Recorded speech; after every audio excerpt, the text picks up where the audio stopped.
타석 사상으로 다시 읽는 도덕경 노자와 다석 47번째 시간입니다. 오늘은 44장 명예신숙친, 명예신숙친이란 제목으로 말씀드리겠습니다. 경애하는 얼번 여러분, 도덕경 44장은 이러합니다. 명예신숙친, 이름과 몸에서 어느 것을 더 사랑하는가? 신요 화숙다. 몸뚱이와 재물에서 어느 것이 더 좋은가? 득여망 숙병. 어둠과 이름에서 어느 것이 근심인가? 시고 심의 필대비. 이러므로 너무 사랑하면 반드시 크게 재물을 쓰게 되고, 다장필후망. 재물을 많이 갈무리하면 반드시 크게 망한다. 지족불욕. 넉넉한 줄 알면 욕되지 아니하고, 지지불태. 그칠 줄 알면 위태롭지 아니하고, 가이장구. 길고 오랠 수 있다. 장자는 말하였습니다. 참이 얼이 없어지기는 이름 내려다가요. 하고품 욕망이 내놓는 것은 싸움질이다. 이름은 서로 티격태격 다투기 하고, 하고품은 싸움의 그릇이다. 이 두 가지는 언짢은 그릇이라 둘 다 가지고서 할 바가 아니다. 이름도 몸뚱이도 죄나의 상징이요 속물입니다. 그러므로 얼라의 사람은 이름과 몸뚱이는 두 가지를 언짢은 그릇으로 여긴다고 하였습니다. 그러므로 참 사람은 이름도 몸뚱이도 없는 얼라의 사람이 되려고 합니다.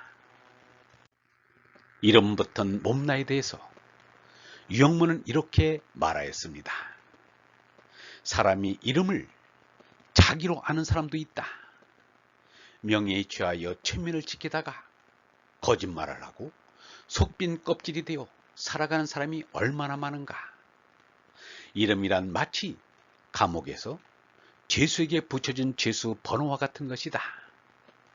이름을 가졌다는 것은 우리가 감옥 속에 갇힌 죄수라는 것뿐이다. 그러므로 이름이란 차례의 번호이지 나와는 아무 상관이 없다. 이름 없는 것, 얼라가 나의 본바탕이다. 참나란 영원한 생명이 폭발하여 나타나는 얼라이다. 그런 의미에서 제긋 참나를 찾아 자각한 인생은 이름과는 아무런 상관이 없다. 참나인 영원한 생명에는 개인이란 없기 때문에 이름이 소용없다. 짐승을 기를 때는 우리가 쓸 만큼 사랑하고 길러야지 그 이상 사랑할 필요가 없다. 내 몸뚱이도 짐승이다. 내 몸뚱이는 얼라를 위해 길러야지 이 몸을 지나치게 사랑하고 여기에다 전 목적을 둬서는 안 된다. 하느님의 얼라를 기르기 위한 한도 안에서 몸을 건강하게 해야지 몸을 전 목적으로 해서는 안 된다. 그러므로 사람은 이름에도 몸뚱이에도 애착해서는 안 됩니다. 이름을 버리고 얼라를 깨달아야 합니다. 내 몸이 죽더라도 거룩한 사랑을 이루어야 합니다. 존명양신은 이것을 하기 위한 한도 안에서 해야 합니다. 장자는 말하였습니다.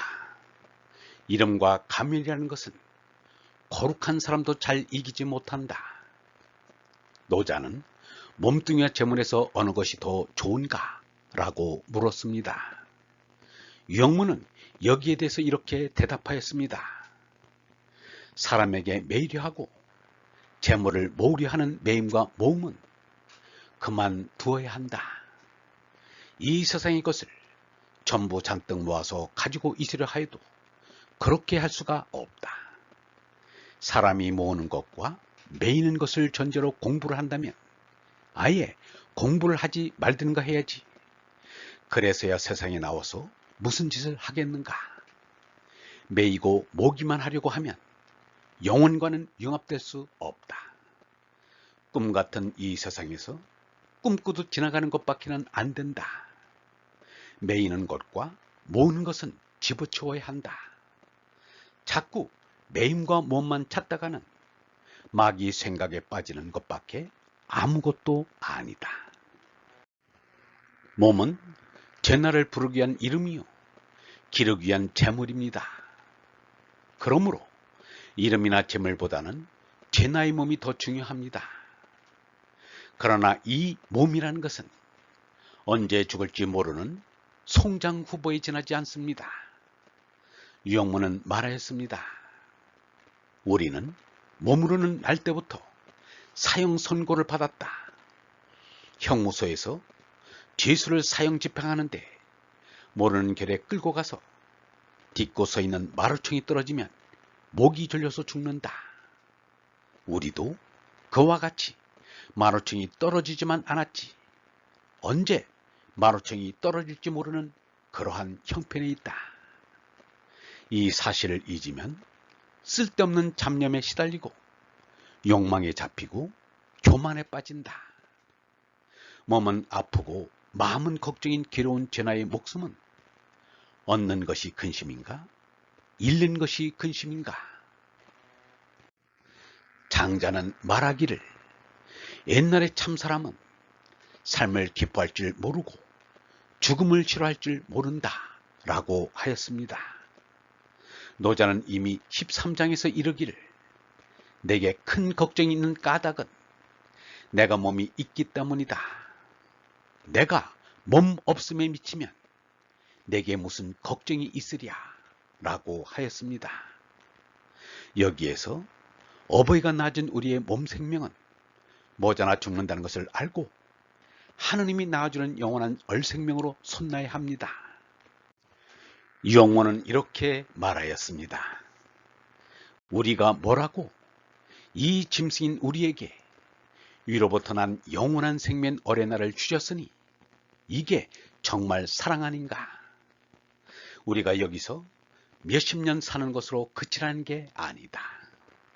정죄하여 너는 죽을 것이라 심판하고 마는 것이 아니다. 그러나 이 몸이 죽지 않는다고 생각하면 못 쓴다. 위로부터 난 생명인 얼생명을 깨달아야 한다. 몸이 죽는다고 멸망이 아니다. 벗어질 게 벗어지고 멸망할 게 멸망하고 영원한 생명이 드러난다. 짐승인 몸 생명으로 잘 살겠다고 끝없는 탐진치를 부리다가 몸 생명이 거짓 생명임을 알고 하느님이 주시는 얼생명을 깨닫고는 생활의 전기를 맞아 지족부력 지지불태의 삶에 들어서야 합니다. 이를 모범적으로 보여준 한 사람이 톨스토이입니다. 젊은 시절 오욕의 위태로운 삶을 살았던 그가 얼생명을 깨닫자 지족부력 지지불태의 삶에 들어갔습니다. 그는 1910년에 세상을 떠났습니다. 1917년에는 러시아에 공산주의 혁명이 일어났습니다. 톨스토이는 세상이 달듯이 공산주의자들이 가장 싫어하는 귀족 출신이요 하느님을 신앙하는 이입니다. 그러나 레닌, 스탈린을 비롯한 공산당 지도자들조차 톨스토이의 지족부력, 지지불태의 참회의 삶을 인정하고 알아주었습니다. 혁명의 성공으로 수립된 소비에트 사회주의 공화국 연방은 혁명 다음 해인 1918년에 톨스토이 유적지를 보존하여 톨스토이를 기념하도록 결정하였습니다. 모스크바에는 톨스토이 이름을 붙인 톨스토이 거리가 있고 거기에는 무게가 200톤이나 되는 톨스토이의 석상이 세워졌습니다.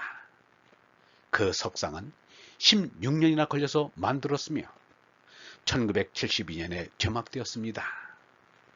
지족부력, 지지불태가 이처럼 뚜렷하게 실증된 실제 사례는 많지 않습니다.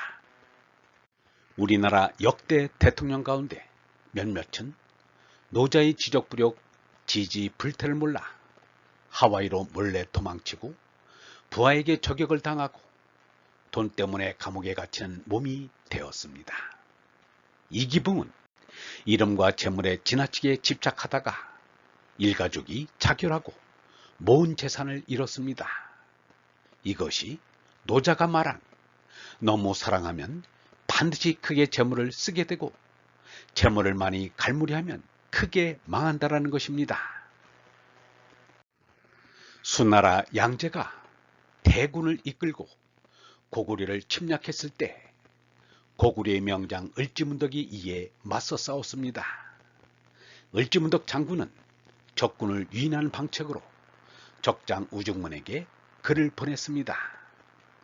그 글 가운데 이러한 구절이 있습니다. 신통한 계책은 천문을 헤아리며 묘한 꾀는 길이를 꿰뚫는구나. 싸움마다 이겨 공이 이미 높으니 족한 줄 알고 그만두기를 이르노라. 이 글에서 지적 원운지는 지족불욕, 지지불태를 응용한 것인 듯 보입니다.